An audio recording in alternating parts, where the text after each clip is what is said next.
सुहाग का murder, chat recover.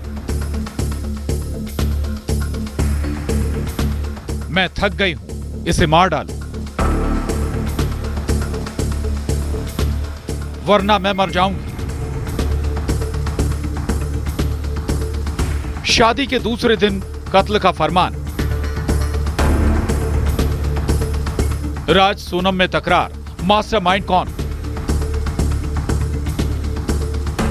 सबसे बड़ी डिजिटल सर्चिंग वाली मिस्ट्री। 11 मई को शादी और 13 मई को सोनम ने राज को ऐसा मैसेज किया जो हैरान करने वाला है, जिसमें लिखा था, मैं थक गई हूं, इसे मार डाल, वरना मैं मर जाऊंगी। सूत्रों की माने तो एसआईटी की पूछताछ में ये खुलासे हुए हैं। सोनम जल्द से जल्द राजा का काम तमाम करना चाहती थी, इसलिए उसने राज कुशवाहा को मैसेज किया। ये खुलासा राज ने पूछताछ में किया है। इधर राज सोनम के बीच चैट रिकवर हुआ। अब सवाल है कि इस पूरे केस का मास्टरमाइंड कौन है? तो राज ने पूछताछ में खुलासा किया है कि मैं खुद डरता हूं। सोनम के गुस्से से वो बहुत गुस्सैल है, बात बात पर गुस्सा करती है। यही नहीं, पूछताछ में ये बात भी सामने आ रही है कि जब इंटेरोगेशन हुआ तो राज और सोनम एक दूसरे से भिड़ गए। सोनम कहने लगी राज ही मास्टरमाइंड है, और राज का कहना है कि ये खूनी स्क्रिप्ट सोनम ने लिखी थी। तो कहीं ऐसा तो नहीं कि केस को भटकाने की ये साजिश रची जा रही है?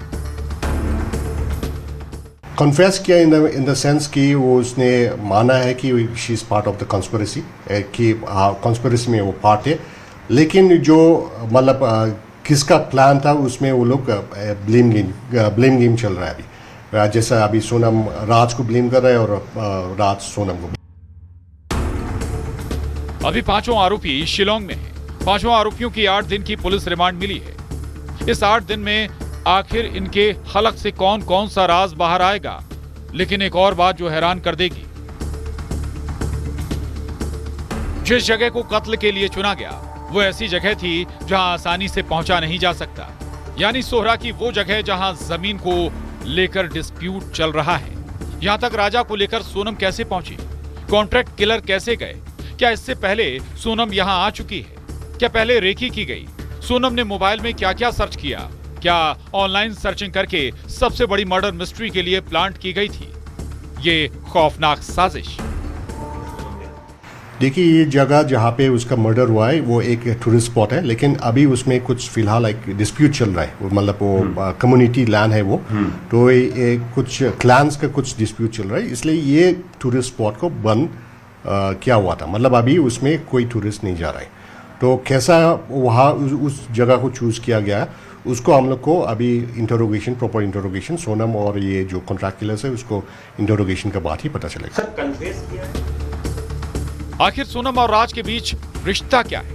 इधर मेघालय पुलिस का दावा है कि दोनों के बीच अफेयर है, लेकिन सोनम के भाई गोविंद का कहना है कि राज को सोनम राखी बांधती थी। राज 3 साल से काम कर रहा है, दोनों के बीच भाई बहन का रिश्ता है। कि वो दीदी सिर्फ दिखाने के लिए बोलता था, ये जानकारी है। वो परमानेंटली हमेशा 24 घंटे सिर्फ दीदी दीदी बोलता था। ये कि उसके राज के जो घर वाले हैं, उसकी बहन माँ वगैरह, वो भी यही बयान दे रहे हैं, शायद मैंने जो मीडिया में सुना है, तो दीदी ही बोलता था। और दूसरा, राखी बांधते थे ये 3 साल से, और मेरे खुद घर में हम दोनों साथ में बैठ के राखी बंधवाई है। इस केस में तीसरे शख्स का नाम भी आया कि राज और सोनम के अलावा ये जितेंद्र रघुवंशी कौन है? सूत्रों की माने तो जिसके अकाउंट का इस्तेमाल फरारी के दौरान सोनम कर रही थी। तो इसी मिस्ट्री मैन का राज भी खुला। गोविंद के मुताबिक जितेंद्र उसकी मौसी का बेटा है, जिसका इस केस से कोई लेना देना नहीं। जितेंद्र रघुवंशी हमारे एम्प्लॉई भी है, दूसरा मेरा मौसी का लड़का है, और हमारे यहाँ गोडाउन पे राज से जूनियर था और वो काम करता था हम्माली का हमारे गोडाउन पे, और उसका कोई भी हवाले से लेना देना नहीं है। ये तो सिर्फ कहानी बनाई गई है हवाले वाली। उसका अकाउंट में पैसा रहता था, वो पैसा हमारा आता था, और हम उससे जो लोकल छोटे मोटे ट्रांजेक्शन थे, जो गोडाउन खर्चे थे, गाड़ी भाड़ा था, वो सब चीजें उससे चलता था। आखिर शातिर सोनम के कितने राज हैं? सबसे बड़ा सवाल इस सब के पीछे मोटिव क्या है? क्या लव अफेयर या फिर राज और गहरा है? सोने के जेवर और गायब मोबाइल कहां है? इंदौर में मिथिलेश गुप्ता और शिलोंग से आनंद तिवारी के साथ bureau report, news 18, Madhya Pradesh, Chhattisgarh.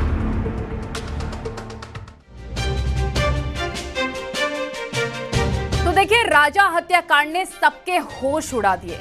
आलीशान तरीके से शादी हुई, परिवार के लोग खुशी से झूम रहे थे, लेकिन क्या पता था कि दुल्हन बनी सोनम कुछ और ही रच रही है। जिस सोनम के लिए इंदौर दुआ कर रहा था, जिस सोनम के लिए परिवार ने लाखों जतन किए थे, उनका दर्द कह रहा है अगले जन्म मोहे सोनम ना कीजो। देखें।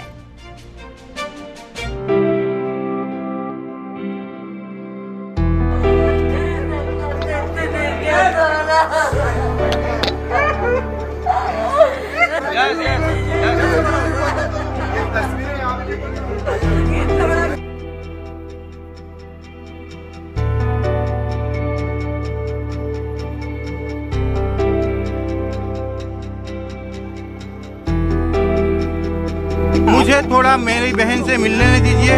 अगर उसमें उसकी कोई गलती होती है, उसे फांसी लगा दी जाए।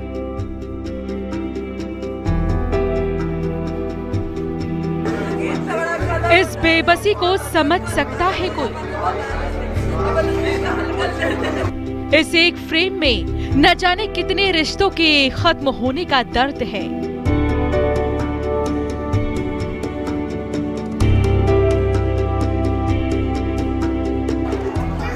एक भाई की तड़प को कोई महसूस कर सकता है,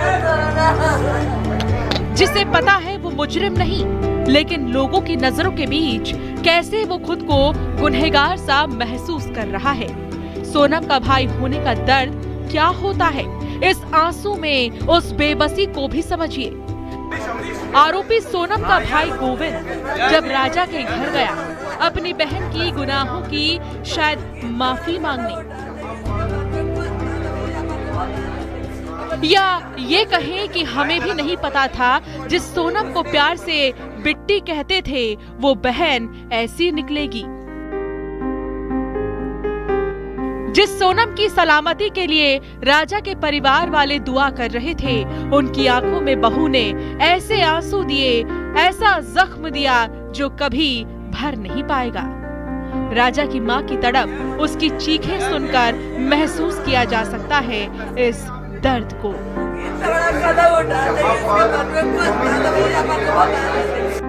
सोनम ने किसी भी रिश्ते को नहीं बख्शा।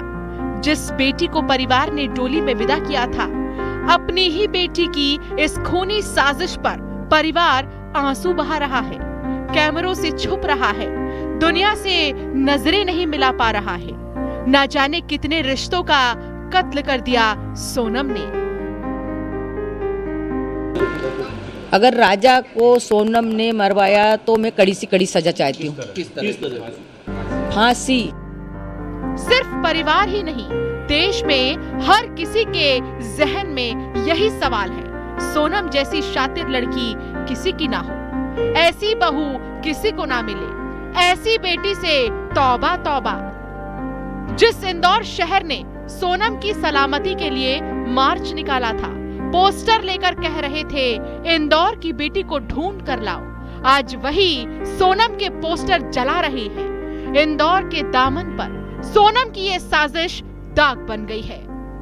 यहाँ तक कि बाबा बागेश्वर को भी कहना पड़ा, शादी करने से डर लग रहा है।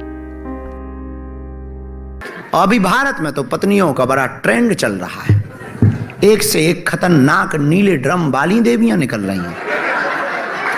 तुमने सुना नहीं भारत की न्यूज़ों को? अभी कल नई खबर आई, सोनम। देखो तो तुम कहानियां। हमारे जैसे अविवाहित पुरुष डरने लगे। राजा हत्याकांड कोई खबर नहीं है। राजा की पत्नी सोनम की यह खूनी साजिश कोई आम जुर्म की वारदात भी नहीं है, बल्कि इसने समाज में रिश्तों का ताना बाना ही बिगाड़ दिया। शादी करने वालों के दिल में एक डर बैठा दिया है कि उन्हें कोई सोनम ना मिल जाए। ये तस्वीरें कह रही हैं, अगले जन्म मोहे सोनम ना दीजो।